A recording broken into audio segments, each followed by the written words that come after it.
तो दोस्तों स्वागत है आप सभी का एक बार फिर से नई वीडियो में। और इस वीडियो में हम लोग बात करेंगे Delhi capital women versus Mumbai Indian women के बीच जो वोमेन प्रीमियर लीग का फाइनल मुकाबला खेला जाएगा इसके बारे में। तो दोस्तों दोनों टीम्स बहुत ही अच्छी फॉर्म में है और लगातार मैचेस जीत कर यहाँ तक पहुंची हैं। और इस मुकाबले में आप सभी को कांटे की टक्कर देखने को मिलेगी, क्योंकि जो भी टीम इस मैच में जीतेगी वो इस साल की WPL की चैंपियन कहलाएगी। तो इस वीडियो में हम लोग जानेंगे क्या हमें अपनी टीम्स में दिल्ली कैपिटल वुमेन की तरफ से ज्यादा खिलाड़ी को रखना चाहिए या फिर मुंबई इंडियंस वुमेन की तरफ से। और जो सबसे ज्यादा कंफ्यूजन हो रही होगी कैप्टन और वाइस कैप्टन सेलेक्ट करते समय कि हैली मैथ्यूज को कैप्टन करे या फिर नेट एस्किविया ब्रेंट को या फिर दिल्ली की तरफ से मैग लेनिन या फिर जेस जोनासन को। तो सारा कंफ्यूजन मैं आप सभी का इस वीडियो में दूर करने वाला हूं। तो गौर करिएगा दोस्तों, ये जो मुकाबला है ये 15 मार्च को खेला जाएगा रात में 8 बजे से। और ग्राउंड की बात करें तो ब्रेबोन स्टेडियम मुंबई में ये मुकाबला होगा, जहां पर पिछला मुकाबला मुंबई इंडियंस जीत कर आ रही है और इस ग्राउंड पर बैट्समैन को काफी मदद मिल रही है दोस्तों। तो डायरेक्ट बात कर लेते हैं इस ग्राउंड की पिच रिपोर्ट के ऊपर। तो अभी तक देखा जाए तो इस ग्राउंड पर टोटल वुमेन्स प्रीमियर लीग के 14 मुकाबले हुए हैं, जिसमें से पहले बैटिंग करने वाली टीम 7 बार जीती है और चेस करने वाली टीम भी 7 बार। और पिछले साल तक यहाँ पर यह देखने को मिल रहा था कि जो भी टीम टारगेट को चेस कर रही थी वो आसानी से जीत जा रही थी। लेकिन अभी इस साल ये देखने को मिल रहा है कि जो भी टीम पहले बैटिंग कर रही है वो जीत रही है और बाद में टारगेट चेज नहीं हो रहा है। तो इस मुकाबले में जो भी टीम टॉस जीतेगी वो पहले बैटिंग भी कर सकती है। एवरेज स्कोर यहाँ पर 175 रन का है, जो कि दर्शाता है कि बैट्समैन को केवल यहाँ पर भरपूर मदद मिलती है, बॉलर्स के लिए उतनी मदद नहीं है। हाईएस्ट स्कोर यहाँ पर दिल्ली कैपिटल्स वुमेन का है 223 रन का, लोएस्ट स्कोर भी दिल्ली कैपिटल वुमेन का है 131 रन का। और स्कोरिंग पैटर्न देखिएगा तो आपको देखने को मिलेगा कि 150 के नीचे 4 बार स्कोर बना है, 150 और 170 के बीच में 3 बार, 170 और 190 के बीच में भी 3 बार और 190 के ऊपर दोस्तों 4 बार स्कोर गया है।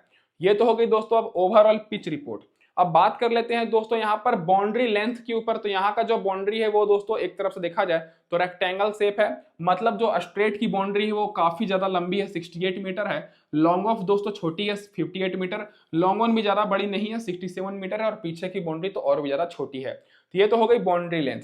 अब बात कर लेते हैं पिच के ऊपर। तो अगर देखा जाए तो पिछले मैच में जो पिच यूज हुई थी ये दोस्तों बिल्कुल फ्रेश विकेट थी, बैट्समैन के लिए यहाँ पर बहुत ज्यादा मदद थी और स्पिनर्स के लिए भी दोस्तों मदद नहीं थी। उससे पहले वाली पिच में थोड़ा बहुत मदद थी स्पिनर्स के लिए, लेकिन पिछले मैच में तो यहाँ पर स्पिनर्स को भी टर्न नहीं मिल रही थी। और इसी तरह आपको एक्यूरेट पिच रिपोर्ट चाहिए तो इसके लिए आप सभी लोग हमारा टेलीग्राम चैनल पर जुड़ जाइएगा, लिंक मैंने डिस्क्रिप्शन में दिया हुआ है, क्योंकि वहां पर आपको टॉस के समय पिच रिपोर्ट के साथ साथ हमारी बिल्कुल फ्री में टीम्स दी जाती है। तो फटाफट से टेलीग्राम पर जुड़ जाइए, लिंक मैंने डिस्क्रिप्शन में दिया है दोस्तों। अब डायरेक्ट बात कर लेते हैं यहाँ पर जो रिसेंट के मुकाबले इस ग्राउंड पर खेले गए हैं इसके स्टैट्स के ऊपर। तो दोस्तों जो पिछला मुकाबला खेला गया है एलिमिनेटर मैच था, जिसमें मुंबई इंडियंस वुमेन 213 रन का टारगेट सेट कर दी थी पहले बैटिंग करते हुए, और बाद में जब गुजरात वुमेन की टीम चेस करने आई टारगेट तो 166 रन पर ही ऑल आउट हो गई और मुंबई की टीम आसानी से जीत गई 47 रन से, जिसमें फास्ट बॉलर को 5 विकेट मिली और स्पिनर्स को भी 5 विकेट मिली दोस्तों। और उससे पहले एक और मुकाबला हुआ था और इस मैच में बेंगलोर की टीम पहले बैटिंग करते हुए 199 रन का टारगेट सेट कर दी थी और इस टारगेट को मुंबई इंडियंस वुमेन चेज नहीं करने पाई और बेंगलोर की टीम 11 रन से जीती, जिसमें फास्ट बॉलर को 5 विकेट और स्पिनर्स को 7 विकेट मिली। और उससे पहले एक और मुकाबला हुआ था। इस मैच में अगर आप लोग देखेंगे तो मुंबई पहले बैटिंग की थी और 179 रन का टारगेट सेट की थी और इस टारगेट को गुजरात वुमेन की टीम चेज नहीं करने पाई और मुंबई की टीम 9 रन से जीती, जिसमें फास्ट बॉलर को 3 विकेट और स्पिनर्स को 10 विकेट मिली। तो पिछला तीनों मुकाबला जो भी टीम टॉस जीती है उन्होंने बॉलिंग करने का निर्णय लिया है, लेकिन बाद में उनसे टारगेट ही चेज नहीं हुआ है और यहाँ पर थोड़ा बहुत स्पिनर्स को मदद मिल रही थी। लेकिन पिछले मैच में ऐसा यहाँ पर पिच यूज हुआ था जिसमें केवल और केवल बैट्समैन के लिए ही मदद है। तो ये सारा डिटेल आप सभी को टेलीग्राम पर मैं अपडेट करते रहता हूँ, इसीलिए मैं आप सभी को बोल रहा हूँ टेलीग्राम पर जुड़ जाइएगा। और पिछले 3 WPL मुकाबले मिलाकर देखा जाए तो फास्ट बॉलर को 13 विकेट मिली है और स्पिनर्स को 21 विकेट। मतलब आपके अपनी टीम में स्पिनर्स पर ज्यादा फोकस कर रहे हैं, जैसे अमेलिया केयर हो गई, हैली मैथ्यूज हो गई। और फर्स्ट इनिंग में अगर आप लोग देखिएगा तो फास्ट बॉलर को 4 विकेट मिली है और स्पिनर्स को 6 विकेट, और सेकेंड इनिंग में फास्ट बॉलर को 9 विकेट मिली है और स्पिनर्स को 15 विकेट। तो पहले इनिंग में ज्यादा बॉलर को मदद नहीं मिल रही है, क्योंकि जो भी टीम पहले बैटिंग कर रही है वो लंबा चौड़ा टारगेट सेट कर दे रही है। अगर आप लोग देख रहे हैं बाद में टारगेट चेज नहीं हो पा रहा है, इसलिए दोस्तों चेज करने वाली टीम का विकेट गिर रहे हैं। अगर आप लोग देखिएगा तो पिछले 3 मैच में 2 बार दोस्तों चेज करने वाली टीम ऑल आउट हो चुकी है। अब इसके बाद डायरेक्ट बात कर लेते हैं यहाँ पर हेड टू हेड रिकॉर्ड और रिसेंट फॉर्म के ऊपर। तो यहाँ पर मैं आपको एक इंटरेस्टिंग चीज पहले ही बता देता हूँ कि दिल्ली कैपिटल वोमेन और मुंबई इंडियन वोमेन के बीच इसी साल इसी सीजन 2 मुकाबले हो चुके हैं और दोनों का दोनों मुकाबले दिल्ली कैपिटल वोमेन दोस्तों जीती है और मुंबई इंडियंस वोमेन को हराई है। मतलब आपको कांटे की टक्कर तो देखने को मिलेगी ही। रिसेंट फॉर्म दोनों टीम्स का बिल्कुल एक जैसा है। पिछले 5 में से 3 मैच दिल्ली जीती है और पिछले 5 में से 3 मैच मुंबई इंडियंस वोमेन जीती है और दोनों टीम्स के बीच 7 मैच हुआ है अभी तक पूरे WPL के इतिहास में, जिसमें से दिल्ली कैपिटल वोमेन 4 बार बाजी मारी है और मुंबई इंडियंस वोमेन 3 बार। लेकिन इस साल का जो परफॉर्मेंस है वो दिल्ली कैपिटल्स का बहुत ही बेहतर है मुंबई इंडियंस के खिलाफ दोस्तों। अब डायरेक्ट बात कर लेते हैं कि क्या रहेगी अब इस मुकाबले में दिल्ली कैपिटल वोमेन की प्लेइंग 11। तो दोस्तों दिल्ली की तरफ से आपको ओपनिंग करते हुए इनकी कप्तान मैग लेनिन दिखेंगे जो कि अच्छी फॉर्म में है सिफाली वर्मा के साथ। फिर तीसरे नंबर पर जमीमा रोजेस आएंगी, फिर एनाबेल सुथरलैंड, मैजकिन कैप, फिर जेस जोनासन। जेस जोनासन दोस्तों पिछले 2 मैच से ओपनिंग भी मतलब फर्स्ट डाउन बैटिंग करने आ रही हैं, तो इस मैच में भी ये जमीमा रोजेस की जगह पर बैटिंग कर सकती हैं। बाकी सारा ब्रायंस, निकी प्रसाद आएंगी लो ऑर्डर में बैटिंग करने। उसके बाद बॉलिंग से मानी मिन्नू, शिखा पांडे और तीस सद्धू। तो प्लेइंग 11 दिल्ली कैपिटल्स की यही रहेगी। पिछले मैच में तीस सद्धू को खिलाया गया था। बाकी पावर प्ले में शिखा पांडे, मैजकिन कैप और एनाबेल सुथरलैंड बॉलिंग कराएंगी 1 से लेकर 6 ओवर के बीच में और आखिरी ओवर में सुथरलैंड और जेस जोनासन आपको बॉलिंग कराते हुए दिखेंगी। ये तो हो गई दोस्तों दिल्ली कैपिटल्स वुमेन की प्लेइंग 11। अब वीडियो में आगे बढ़ने से पहले मैं अपने भाइयों को ये बोल दूं कि अगर आप लोग को भी इसी तरह सारे मैचेस की अपडेट सबसे पहले चाहिए तो नोटिफिकेशन बेल को ऑन कर लीजिएगा, क्योंकि हमारे चैनल पर आप सभी को सारे मैचेस की वीडियो पहले मिलेगी। तो चैनल को सब्सक्राइब कर लीजिएगा, नोटिफिकेशन बेल को ऑन कर लीजिए और वीडियो को लाइक कर दीजिए दोस्तों, जिससे मुझे मोटिवेशन मिलती रहे और मैं आप लोग के लिए इससे भी शानदार वीडियो लाता रहूं। अब डायरेक्ट बात कर लेते हैं सारे खिलाड़ियों के स्टैट्स के ऊपर। तो यहां पर अगर आप लोग सोच रहे होंगे कि वन साइडेड मुंबई इंडियंस की टीम जीतेगी, तो ऐसा बिल्कुल नहीं होगा, क्योंकि दिल्ली की टीम 2 मुकाबले में हरा चुकी है मुंबई इंडियंस को इसी साल। और देखा जाए तो मैग लेनिन पिछले मैच में 92 रन की पारी खेली थी लखनऊ के ग्राउंड पर और रिसेंट में दोस्तों इनका रिकॉर्ड देखिएगा तो 60 रन और 59 रन है। ज्यादा इनका परफॉर्मेंस अच्छा नहीं है, लेकिन जब भी टिक जाती हैं, लंबा चौड़ा पारी खेलती हैं, तो इस मुकाबले में मैग लेनिन आप लोग के लिए इंपॉर्टेंट रहने वाली है, क्योंकि आपको पता है कि इस ग्राउंड पर बैट्समैन को बहुत ही अच्छी मदद मिल रही है। और अगर दिल्ली कैपिटल वुमेन की टीम पहले बैटिंग करती है तब आप लोग मैग लेनिन को कैप्टन और वाइस कैप्टन भी कर सकते हैं, क्योंकि पहले बैटिंग करते समय तो ये तो फिक्स है कि 180-90 का टारगेट तो जाएगा ही। तो उस बेसिस पर मैग लेनिन यहाँ पर ट्रम्प ऑप्शन रहेंगी। बाकी सिफाली वर्मा की बात करें तो पिछले मैच में 40 रन की पारी खेली, उससे पहले 80 रन और पूरे सीजन में इनका परफॉर्मेंस देखा जाए तो बहुत ही ताबड़तोड़ रहा है। तो दोनों ओपनर्स इस मुकाबले में इंपॉर्टेंट ऑप्शन रहेंगी और इन दोनों ओपनर्स को आपको अपनी टीम में कैप्टन वाइस कैप्टन भी कर सकते हैं अगर दिल्ली की टीम पहले बैटिंग करे। चेस करते समय मैं आपको नहीं सजेस्ट करूंगा, लेकिन पहले बैटिंग करते समय इन दोनों को कैप्टन वाइस कैप्टन कर सकते हैं। जिस तरह से यहाँ पर सिचुएशन है उस हिसाब से इंपॉर्टेंट रहेंगी पहले बैटिंग करते समय कैप्टन वाइस कैप्टन के लिए। बाकी जेस जोनासन की बात करें तो पिछले मैच में ये फर्स्ट डाउन बैटिंग करने आई थी और उससे पहले भी फर्स्ट डाउन आई थी। 9 रन की पारी खेली थी पिछले मैच में, 2 विकेट मिला था, उससे पहले 61 रन और उससे पहले 3 विकेट, फिर 61 रन, 5 विकेट, फिर 4 विकेट। तो अभी तक जेस जोनासन का रिकॉर्ड रहा है वो बहुत ही तगड़ा रहा है। तो अगर इस मुकाबले में ये फर्स्ट डाउन बैटिंग करने आती हैं तो ये ट्रम्प ऑप्शन हो सकती हैं, क्योंकि मैक्सिमम लोग क्या करेंगे कि नेट स्कीविया ब्रंट या फिर मैथ्यूज को ही कैप्टन वाइस कैप्टन करेंगे, लेकिन जेस जोनासन भी इस मुकाबले में कैप्टन वाइस कैप्टन के लिए इंपॉर्टेंट ऑप्शन रहेंगी दोस्तों, ये आपको गौर करना है। तो दोस्तों जो टॉप के 3 खिलाड़ी हैं, तीनों खिलाड़ी इस मुकाबले में इंपॉर्टेंट रहने वाली हैं, क्योंकि तीनों खिलाड़ियों का शुरू से ही रिकॉर्ड बेहतर रहा है। और मैग लेनिन का तो दोस्तों उतना अच्छा नहीं रहा है, लेकिन जब भी परफॉर्मेंस करती हैं, वन साइडेड मैच को जिताती हैं, तो पहले बैटिंग करते समय ये भरपूर इंपॉर्टेंट रहेंगी।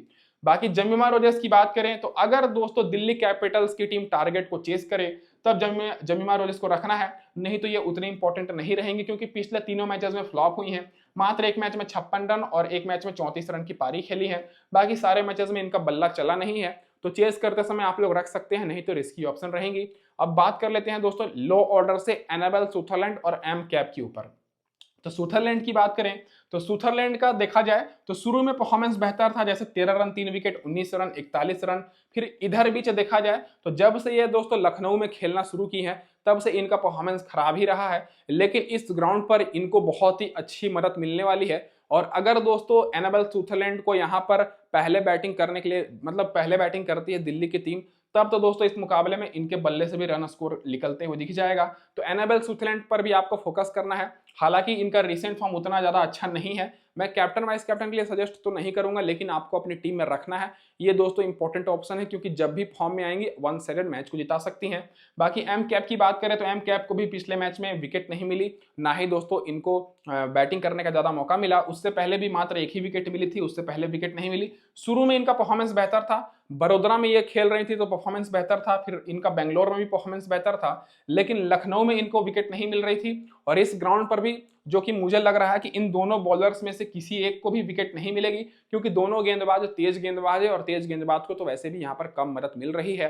तो आप लोग अपनी टीम में रख सकते हैं, क्योंकि आपको ये दोनों खिलाड़ी जो है ये ऑलराउंडर है, चारों बार बॉलिंग तो कराएंगी। विकेट मिल जाएगा तो ठीक है, लेकिन कम उम्मीद है क्योंकि तेज गेंदबाज है।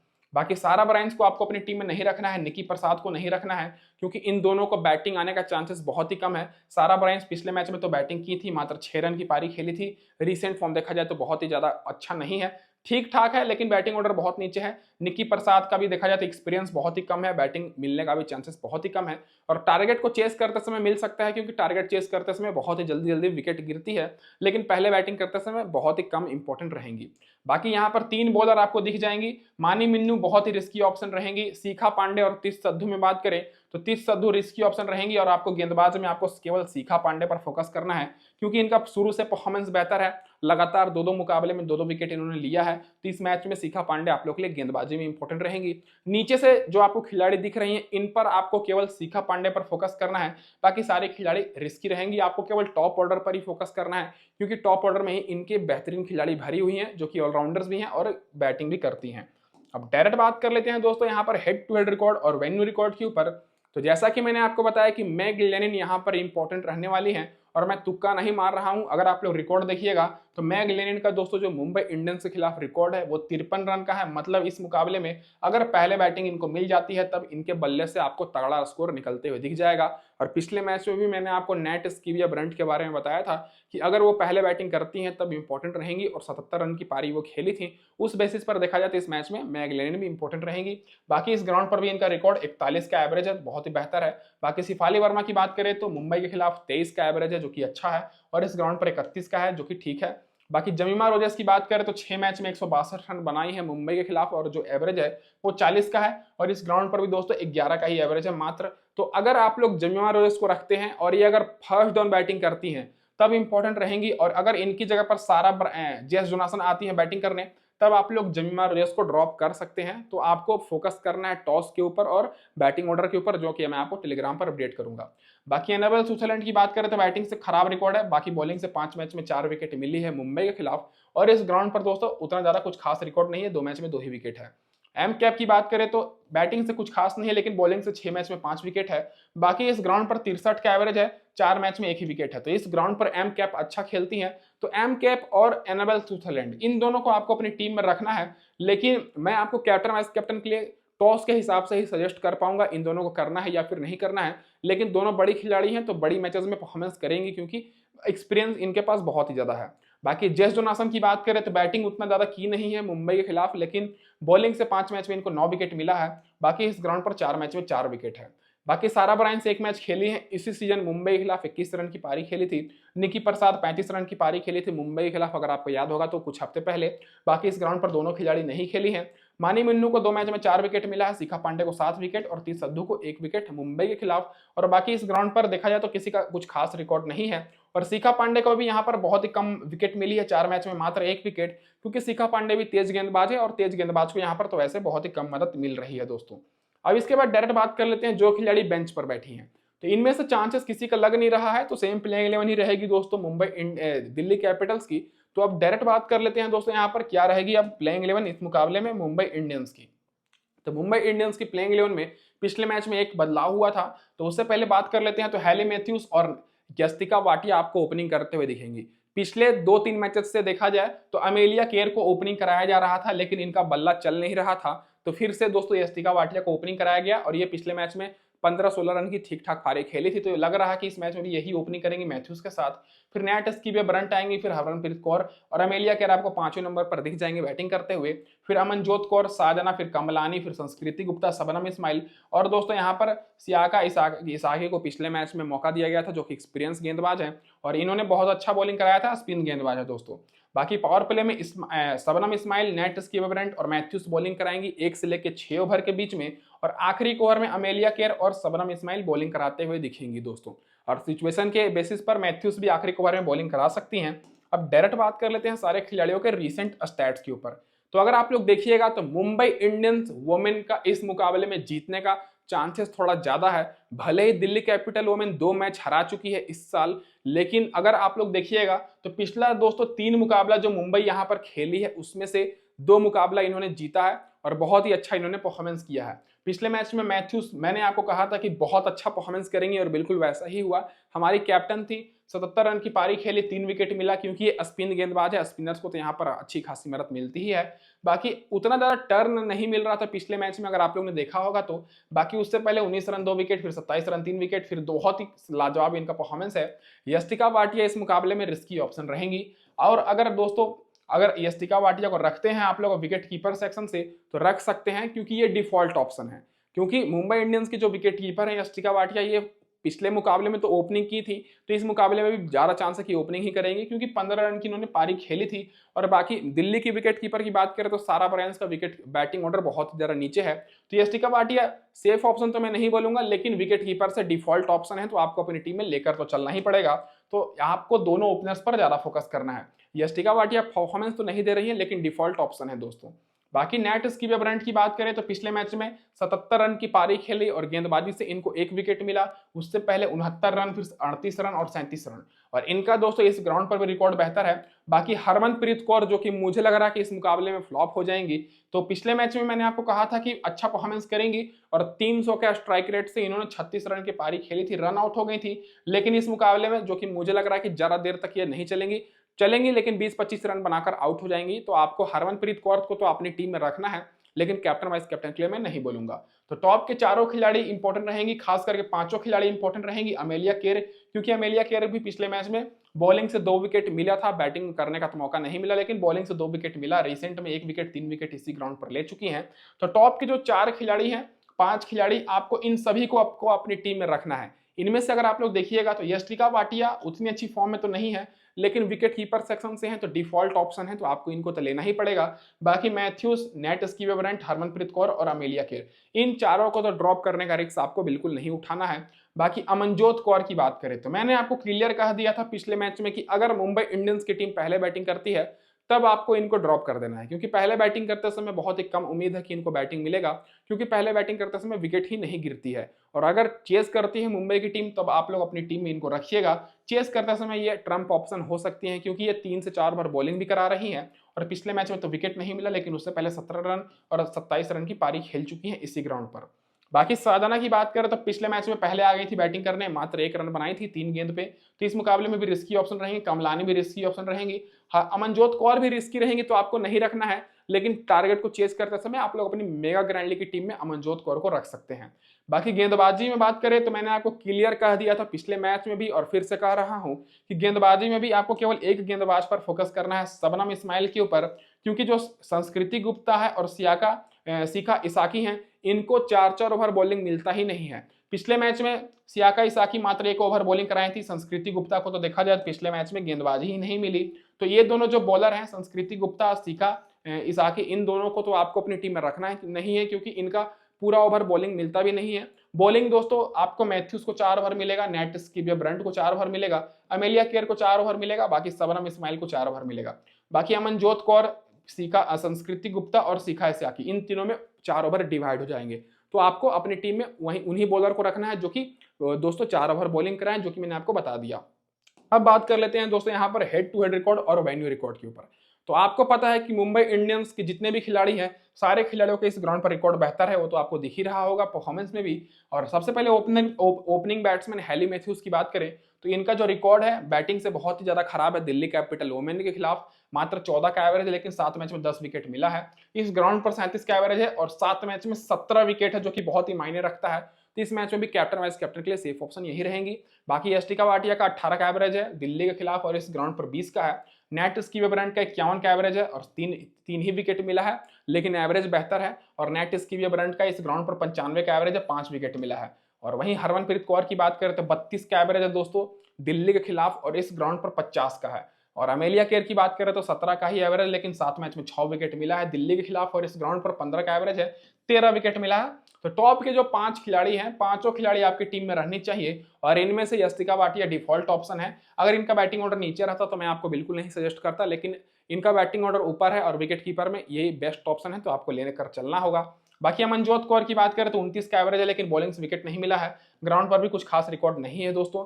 सादाना की बात करें तो 18 का ही एवरेज है, कमलानी का मात्र 1 का ही है क्योंकि एक मैच में 1 ही रन बनाई है दिल्ली के खिलाफ और ग्राउंड पर भी इन दोनों का रिकॉर्ड कुछ खास नहीं है। गेंदबाजी में बात करें तो संस्कृति गुप्ता को 1 विकेट मिली है, शबनम इस्माइल को 6 मैच में 6 विकेट और सिक्का इसाकी को 6 मैच में 4 विकेट मिली है दिल्ली के खिलाफ। और इस ग्राउंड पर देखिएगा तो शबनम इस्माइल का बेहतर है, 5 मैच में 5 विकेट और सिक्का इसाका का भी बेहतर है, लेकिन आपको ज्यादातर शबनम इस्माइल पर फोकस करना है क्योंकि ये पावर प्ले में भी बॉलिंग कराएंगे और आखिरी ओवर में बॉलिंग कराएंगे और अपना 4 ओवर पूरा बॉलिंग कराती हैं। बाकी संस्कृति गुप्ता और सिक्का इसाकी को तो 4-4 ओवर बॉलिंग ही नहीं मिलता 1-2 ओवर के अलावा।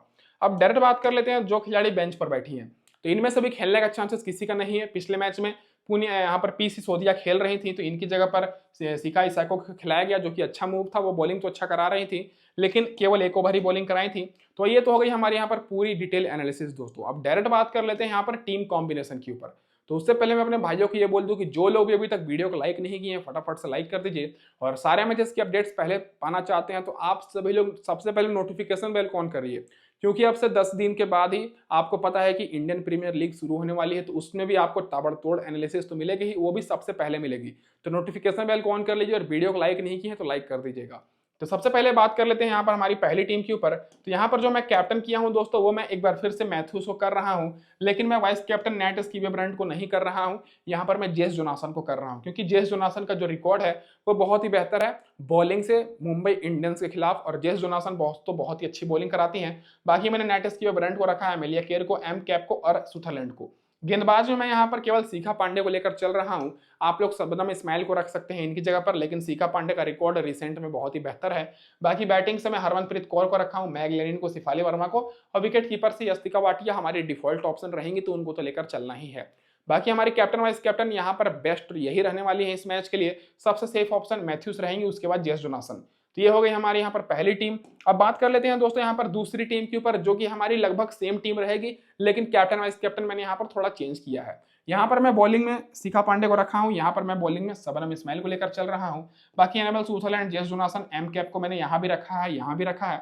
बाकी मैं तीनों ऑलराउंडर को यहाँ भी लेकर चल रहा हूँ और तीनों ऑलराउंडर मुंबई की तरफ से यहाँ भी है, लेकिन कैप्टन में यहाँ पर नेट स्कीवर ब्रांड को कर रहा हूँ, वाइस कैप्टन मैग लेनिन को। और यहाँ पर मैं कैप्टन वाइस कैप्टन रोटेट कर सकता हूँ दोस्तों टॉस के हिसाब से। अगर मुंबई की टीम पहले बैटिंग करती है तो कैप्टन हमारे नेट स्कीवर ब्रांड ही रहेंगी, और अगर दिल्ली की टीम पहले बैटिंग करती है तो मैग लेनिन को भी कैप्टन कर सकता हूँ। बाकी सिफाली वर्मा, हरमनप्रीत कौर और यस्तिका वाटिया को मैं लेकर चल रहा हूँ। तो ये हो गई हमारी दोनों टीम कंप्लीट। और दोस्तों इस वीडियो में बस इतना ही। वीडियो देखने के लिए धन्यवाद। चैनल पर पहली बार है सब्सक्राइब जरूर कर लीजिएगा और टेलीग्राम पर जुड़ जाइए फाइनल अपडेट्स पाने के लिए। टॉस के बाद लिंक मैंने डिस्क्रिप्शन में दिया है। धन्यवाद दोस्तों आप सभी का वीडियो देखने के लिए। इस वीडियो में बस इतना ही दोस्तों।